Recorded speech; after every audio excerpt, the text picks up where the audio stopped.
everyone, it's Jamal Thomas. Welcome to the Progressive Soapbox. I'm in the middle of working on something and I'm waiting for an answer, so I figured let's do a video. I'll start back work next week. Woohoo! A bit of cabin fever. But I wanted to talk about something. You've heard me give Trump advice at times. I know the advice will go unheeded. Whatever. I give advice to pretty much anybody freely. It's usually pretty good advice. It's rarely taken. It's rarely taken. The reason I'm saying that, and 1 second, I'm making sure that this is coming out okay. I do not have Miss Thomas here as my navigator.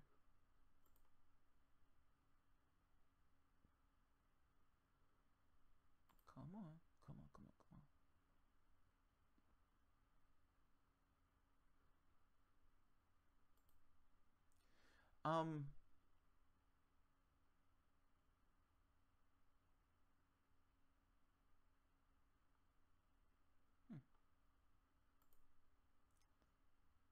There we are.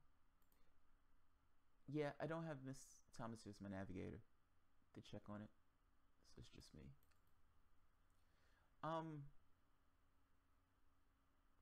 Good. It's working. This is off schedule, so I don't know how many people will see it. If somebody's here, we can chat afterwards for a little bit. I need to get back to work. DNC. The DNC. If somebody is at the DNC, anybody is at the DNC. If somebody knows somebody at the DNC, if somebody is a parent, a cousin, an uncle, a nephew, if somebody can throw a rock and hit somebody at the DNC, in any capacity, if somebody can get a message to the DNC, I have a message for you. Tell them the Progressive Soapbox. Jamal Thomas is a message. A better deal. It's not going to get you there, man. It's not going to get you there. It's not going to work for two reasons. One, you fundamentally miss. In fact, I don't even think you miss it. I think you understand it. I just don't think you want to give up your habits. You don't want the paradigm shift. You full well believe that you can still accept huge amounts of money and still placate people who are on the left who no longer consider themselves Democrats. You have a second problem. Say, for instance, you could give something to those people, meaning you do lean to the left. You get rid of Pelosi, you get rid of Schumer, you put in people who are actual progressives, you support people who are actual progressives, you actually represent the interests of your constituents. Now, that's a quagmire, because I don't know how it's a chicken and an egg thing. How do you stop taking the money, but at the same token get enough money to run? Meaning those people would have to actually believe that you're going to represent their interests. If you stop taking the money, you're not going to start getting money from people overnight. So I understand the quagmire. That's your quagmire, and that's a quagmire you yourselves have created. Beyond the weakness of the better deal that Schumer came up with, there is another problem. There's another fundamental problem that I myself grapple with, and I know a lot of leftists grapple with, that you guys are ignoring, that you guys have consistently ignored, that right now, at this very moment, you consistently ignore, and you ignore it at your own peril. I hope she doesn't mind me. Oh, the volume is super low. Hold on. Let me raise it. Thank you, Nikki. Let's see.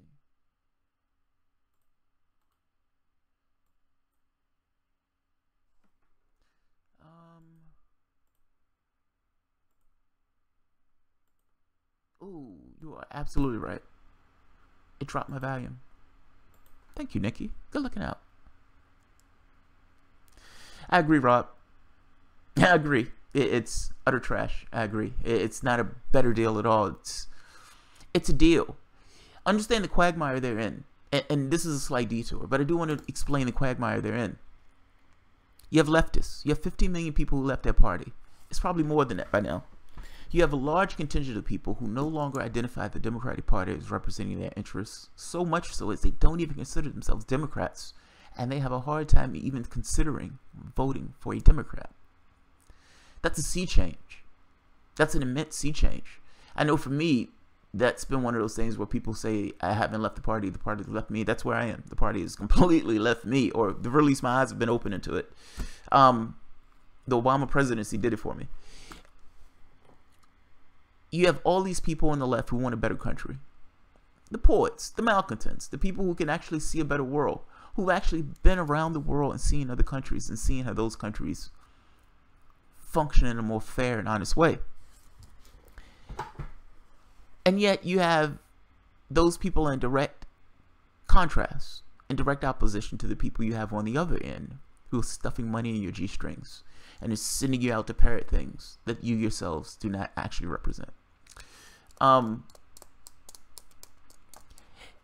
I saw this post on Facebook, and I really hope she doesn't mind me showing this. She put it on Facebook. I'm hoping she's okay with it. I'll contact her afterwards. But I thought it was indicative of their issue, of the Democrats' problem. And I've made this point before. You guys need to hit this head on. You can't do this thing of messing around at the seams with it. If you want to get those 15 million people back into your party, you need to hit this head on, meaning, we're sorry. We cheated Bernie Sanders. Yes, I'm back to we cheated Bernie Sanders. Whether you realize it or not, a lot of that stuff is driving a lot of the angst and the hatred with regards to your party. Doesn't matter if you come up with a better deal. You can have a super deal. It's not going to heal those hurt feelings. I want to show her post. I thought her post was perfectly indicative of what I'm talking about. It's one thing for me to say it. I've said it often. I want you to hear from somebody who's actually working with Sanders.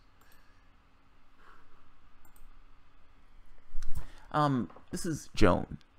She was an outreach coordinator for the Bernie Sanders campaign. God, I honestly hope she's okay with me showing this. I'm sorry, Joan, if you're not okay with me showing this. I'd kill this video if you're not.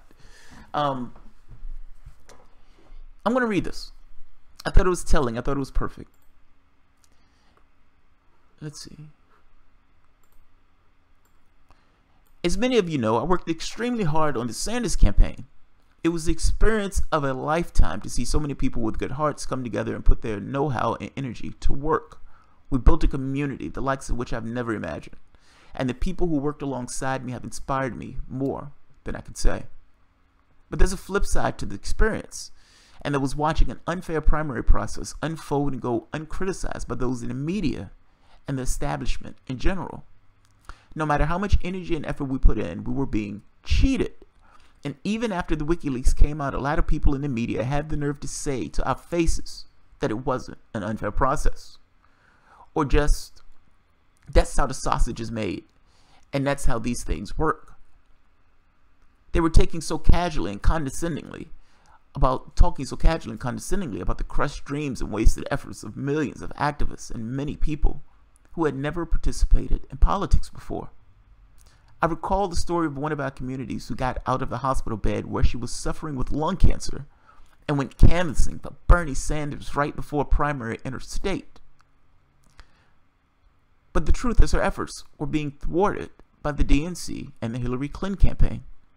And the people want us to forget. They want us to stop talking about it. They say stop relitigating the primary. Every single person who put their time, money, and effort into the Bernie Sanders campaign has been a victim of fraud. A fraud perpetrated by the DNC establishment and by the Hillary Clinton cronies. We were assured that the primary process would be fair and impartial, and it was anything but that. Almost no one in power is standing up for the victims of this fraud. We've been told we don't matter. Where's the justice in that? The DNC did everything in its power to subvert the democratic process and the election, beginning with how they structured the primary schedule, continuing with how they actively tried to hide the debates. A CNN commenter leaked questions to the Clinton campaign before a town hall, and it goes on and on. I'm sorry, but I would never let it go.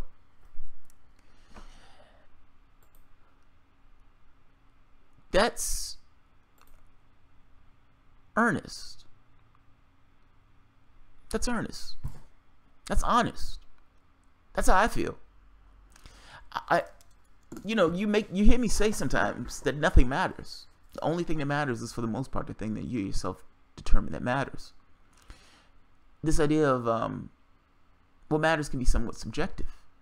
You know, you can have any world or society that you want, providing you're okay with accepting the consequences of that particular society. Meaning, what matters to a particular person is specific to the person. We don't have anything out there to give value in that sense. It's just us. Now, I would make an argument that there is a such thing as common good. I would make an argument that there is a such thing as a natural order to the way things are in order to keep down violence and for best public health. I would make an argument that what matters are real things, meaning our environment and us, humanity. But that's my argument. You can understand that all of these people came together and said, this specific thing matters. This thing matters to the point where we believe that we can actually change the country. And it was ripped out from under you. It wasn't because you lost. Meaning it wasn't, we had a race, we had a fair race, we had a fair contest. Everything was measured down to the centimeter and we lost. More like they hit the guy in the knee with a bat, one primary after the next, or at one state primary or one election after the next, and then at the end of it say, well, hey, look at this fair process. Everybody at the time knew the process was rigged. You can look at it and tell it was rigged. It looked weird in and of itself. Having 100,000 people thrown off the rolls in Brooklyn is a little sketchy. Once the WikiLeaks documents came out, it was unequivocal. Despite being unequivocal, they continuously looked in your face and said, it wasn't cheating. Nothing happened. Everything was okay. We're completely united. There's nothing to see here, folks. And to this day, including Bernie Sanders himself, the guy that was essentially the victim of that cheating, still goes on with, there's nothing to see here, folks. There was no cheating. The democratic process was perfectly okay. When Elizabeth Warren was having a conversation with Cenk Uygur, and Elizabeth Warren made the statement that the process was a spirited process. It wasn't a spirited process. You cheated our guy. You cheated our guy. And then to go from cheating our guy to expecting any of those people who were cheated to vote for you. You guys are nuts. You guys are nuts. That is fucking insane. Whether you realize it or not, those 15 million people that left your party, it wasn't just because of your horrible policies. It wasn't just because you put a Republican up in the Democratic Party to run for the president. You cheated their guy. Unless you deal with that, there's something. Look, you can say that, hey, politics is about cheating. I disagree with you on that. I may be a cynical SOB, but I don't think it's about cheating. I have I get annoyed with the whole cheating thing. But you're talking about people. She made a really good point. People who just started politics. People who had this cartoonish vision of the world. And I don't mean cartoonish in a bad way. I just mean this kind of this vision of politics, that it was a democratic process. And in the midst of that, you cheat them. It's clear. It's unequivocal. They know it. They can see it. They can read it. Mainstream media lies flagrantly to them. Don't pay attention to it. Bernie Sanders lies flagrantly to him. Doesn't pay attention to him. And turns around and says, hey, we need your vote. We need your vote. Hey, can you vote for the Republican in this other state where we spent $21 million? Progressive said, no, we won't. Hey, in Virginia, can you vote for this guy that Bernie is saying is progressive? No, I didn't. You got a problem, dude.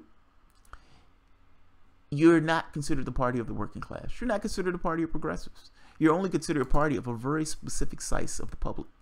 And up for the last 30 years, you've only been able to get elected purely by virtue of Republicans just being worse.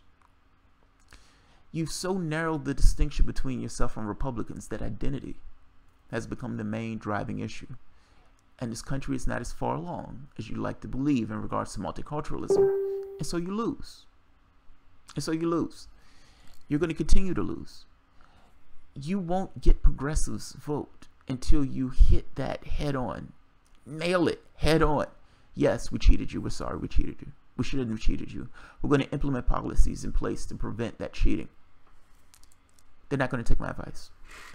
You're going to continue to try to obfuscate the cheating. And in the same feeling of Joan here, I will never forget. I completely agree with her. I am one of those burners who bitched and moaned and complained, and for the first time made a vote thinking that this is a vote that I'm proud to make. Yes, 2008 Obama, that was one. That was probably the first time. But that was a failed vote. This was a vote of somebody who I made proudly and would have loved to make that vote for him to run for president. It's one thing to lose. It's another thing to be cheated. Until the person who cheated, you kind of have a come to Jesus moment, particularly when everybody knows that the cheating took place. Until you do right by progressives, until you do right by leftists, it's not going to change.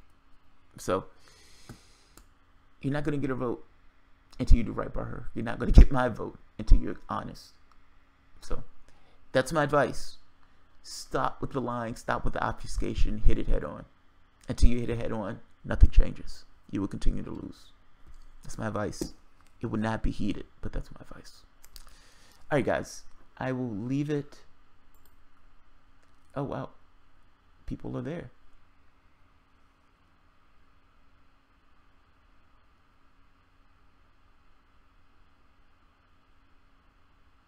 Yeah, Rob, I agree with you. The vote machine thing was, yeah, I agree. I'm sketchy with the vote machine thing, but I've seen the things where what's his name? I can't think of his name. He's on RT. He was showing people essentially looking at the voting tally and saying, "Hey, this tally is not adding up." It's weird to me that they don't necessarily say, "Okay, let's just vote. Let's just read the cards." No. We can never read the cards. We can never actually look at the paper records. That's amazing to me. It's like, no, we don't really want to see who won the election. That has nothing to do with it. Spartan Guard 18, you're right. You're right. It's obfuscation. If you scream loud enough that Russia did it, you're never necessarily going to look at the primaries. It goes beyond that, though. If you notice, Sanders shut up about it. Sanders didn't say squat about the cheating. Sanders, I think, looked at it as, I'm going to get another opportunity.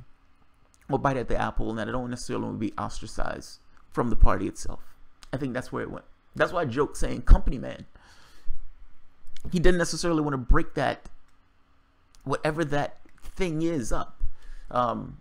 He still wanted to function within the Democratic Party. He wanted to function within the machine, even though he's considering himself an independent. Look, whether he's right or not, I don't know. We'll see.